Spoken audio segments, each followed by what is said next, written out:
Ok, xin chào các bạn nhé, mình là Nguyên đây. Thì các bạn ơi, hôm nay chiều lòng theo ý các bạn bảo mình là làm clip 24 giờ không nói chuyện điểm lận. Thì cái clip 24 giờ không nói chuyện điểm lận này là một clip vô cùng là mạo hiểm và cực kỳ là nguy hiểm. Đòi hỏi người tham gia phải có một cái sức khỏe tốt và một sự chịu đựng cực kỳ là trâu chó các bạn ạ. Đấy, thì hôm nay mình phải đội nguyên một cái mũ bảo hiểm này để bảo vệ cái đầu các bạn ạ. Thân thể có thể là biến mất nhưng mà cái đầu phải tồn tại các bạn nhá. Đấy, thì nói chung là 24 giờ không nói nhiều. Nhầm. Nói chung là 24 giờ không nói chuyện với điểm lợn. Thì bây giờ mình sẽ cứ cầm cái máy quay này, mình đi ra trước mặt điểm lợn này. Xong rồi mặt cứ căng căng lên, kiểu như bố mày không cần biết mày là ai. Xong rồi điểm lợn hỏi gì mình cũng không trả lời. Đấy, để xem cái phản ứng của nó khi mà mình không trả lời nó sẽ như thế nào các bạn nhá. Và kiểu gì thì mình cũng chuẩn bị sẵn tinh thần ăn đấm ăn tát rồi. Các bạn cũng chuẩn bị tinh thần xem mình bị ăn đấm đi. Cho nên là mình làm clip nó hơi bị hy sinh một tí. Thì mong các bạn là ủng hộ bằng cách là ấn like, subscribe kênh ủng hộ mình nhá. Đấy, thì thôi bây giờ tiến hành luôn nhá, cho các bạn xem mình bị ăn đấm nhá. Ok các bạn ạ, làm cái clip 24 giờ này rất chi là tốn calo và sức khỏe ấy. Cho nên là mình phải ăn cái bánh chưng này vào để mà bồi bổ sức khỏe các bạn nhá. Đấy, bồi bổ miếng bánh chưng này để mà lấy sức. Nguyên này có chuyện mắc buồn luôn. Là bao nhiêu này một bố 20.000, tao định để được tiền. Được chưa rồi? Xin hai. Kìa. Không. Không trả lời. Rồi. Thế mà nhanh không? Ngon lắm. Ăn cái gì mà? Nó không được rồi. Không có hiểu gì. Kìa. Đúng à. Mày chưa có vào cái. Bố đi.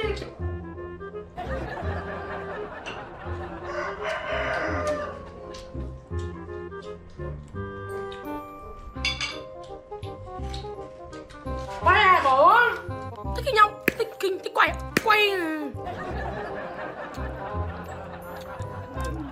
Vinh cái mặt lên à. Ok, thích nhau à?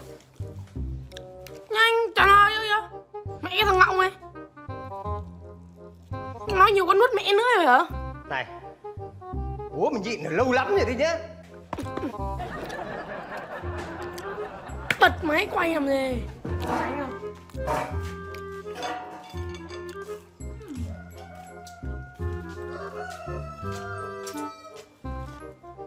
Chả điếc không? Thích giả điếc không? Thích giả điếc không? Thích giả điếc không? Chạy không? Chạy không? Chạy không? Ai nói chuyện? Ai nói chạy? Giả điếc. Giả điếc. Đây bố về uống nước á. Rồi ra anh tiếp. Trời ơi,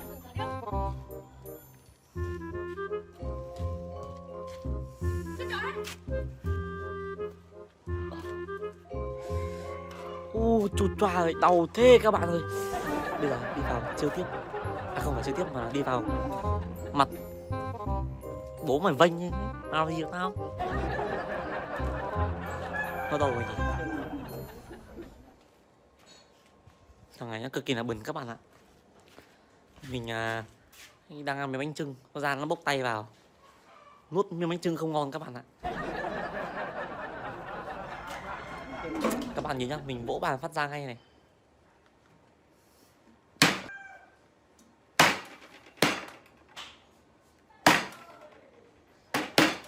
Thấy chưa? Bố bàn này. Ai đâu ấy?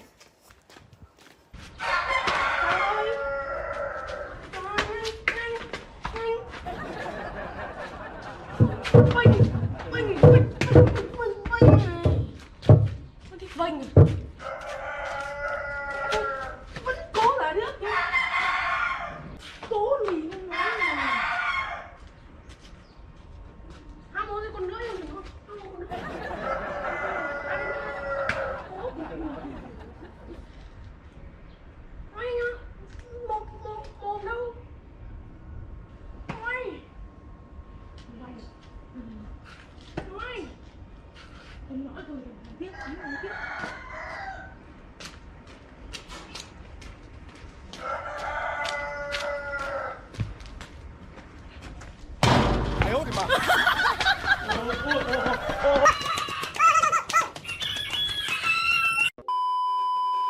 các bạn ơi.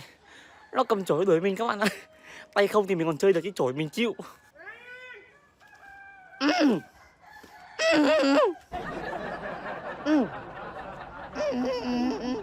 Mình chơi lớn luôn các bạn nhá. Không sợ luôn. Nếu mà mình có làm sao thì các bạn nhớ phải quan tâm đến mình nhá. Nói không? Mở mà. Nói không?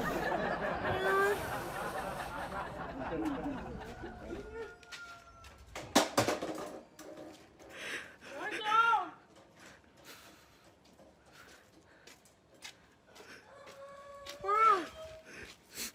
Mở cái mõm mà. Thì giải đi không? Mày mở mõm. Mở. Anh đau ơi. Tôi đau. Đau. Thích giải điếc không? Là không phải điếc không? Khóc cái gì? Khóc cái gì? Khóc mồm. Nhìn ngay. Nhanh. Nói đi nhanh nào. Nói. Vẫn giả điếc này. Tao vừa nói rồi thầy. Nói đi. Khóc mồm, nín. Các bạn bảo tao làm clip 24 giờ không nói chuyện với mày. Thì phải bảo em chứ. Cứ cầm thế à? Thế mà mới có 24 phút mà mày đấm tao. Tao thành mấy khó như thế này. Mày không thể tính tao à? Thích cầm điếc đánh hết. Thế tại sao mày không vào đánh bố kìa, mày đánh tao làm gì? Bố vẫn nói chuyện bình thường. Thế là bố không nói làm đánh bố à? Không, đánh người. Lý do? Thích. Bạn bị kinh rồi. Mình sẽ trả thù các bạn nhá. Mình là anh, mình không thể để cho nó đấm mình như thế được. Các bạn hãy chờ xem mình trả thù nhá. Ok. Bây giờ Điểm Lợn đang chuẩn bị đi học các bạn ạ. Tí nữa kiểu gì nó cũng đi qua đây. Đấy. Thì mình sẽ cầm chổi này mình phang nó mấy phát. Xong mình chạy. Phải chạy các bạn ạ. Không chạy là chết luôn các bạn ạ. Cho nên là các bạn đừng bảo mình hèn các bạn nhá. Mình mà đứng lại một phát thôi, auto nhập viện. Các bạn có tiền đến thăm mình không? Các bạn không đến thăm mình đã đành. Bây giờ mình mà đi viện phát là bố mẹ mình mất tiền đúng không? Đấy. Cho nên là các bạn cũng phải thông cảm cho mình. Ok. Bây giờ đại Điểm Lợn nó ra rồi, mình chơi luôn các bạn nhá. Phải vụt cho một phát. Vụt đau các bạn ạ. Trả thù mà các bạn. Ok. Đấy, bố mình kìa. Các bạn thấy chưa?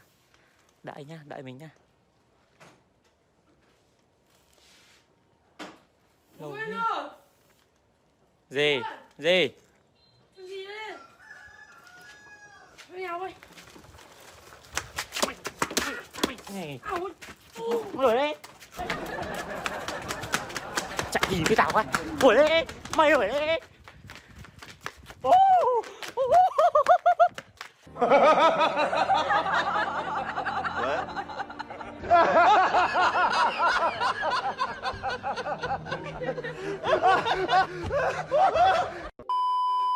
Mệt quá các bạn ơi. Cái gì hả bố? Thằng Điệp đánh con bố ạ? Tầm trưa mà mày anh em của mày cứ ấy để nó đi học chứ mày cứ trêu nó để đánh nhau. Bây giờ nó đánh con không đánh lại chứ. Cứ trêu nó làm gì? Nó đang khùng điên nó bảo đi học về chốc nó đánh đấy. Đánh con lại chạy tiếp. Chạy tiếp gì mày phải bảo nó bảo ba anh em chứ, anh làm anh thì phải bảo em chứ. Nhưng mà nó cứ đánh con chịu không được. Đánh thì cũng phải bảo nó làm sao để Bây giờ không đánh đấy chứ. Bây giờ bố ở nhà bố cũng biết là thằng ấy nó hay đánh con rồi. Thì tao biết thừa tính nó hay khùng rồi. Đấy. Đấy cho nên là mày là anh, mày phải dạy bảo nó để nó nghe ra, nó không đánh làm sao phải chạy. Chạy đâm ra nó càng được đà nó đuổi đấy. Bây giờ nó lên nước đấy. nói chung là bố cứ bênh nó làm sao ấy nhỉ? Không, bố chẳng bênh nó đâu, nhưng mà bố bảo mày là anh, mày lớn thì mày phải dạy em thôi. Thế bảo bây giờ dần dần. Bây giờ bố nói nó còn chẳng nghe, chứ đừng nói là con nói. Đấy. Thì bố nói nó lại khác. Bố nói đôi lúc nó bảo là bố nó thì nó còn không nghe, nó làm thơ nó không nghe. Nhưng anh bảo nó cẩn thận đến đầu đến đuôi nó phải nghe. Phải bảo van nó nhá. Được rồi bố cứ đi vào đi. Trưa tôi đang chuẩn bị thay quần áo ra đi ngủ mà không ngủ được.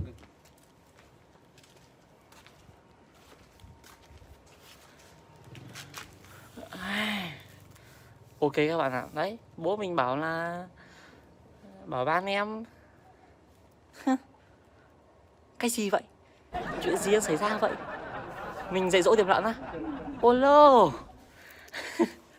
Làm gì có chuyện đấy? Không được. Mà nếu mà mình dạy dỗ tiệm lợn thì lấy ai ra quay clip đúng không các bạn? Đấy. Thì ok, cảm ơn tất cả các bạn đã theo dõi video của mình nhá.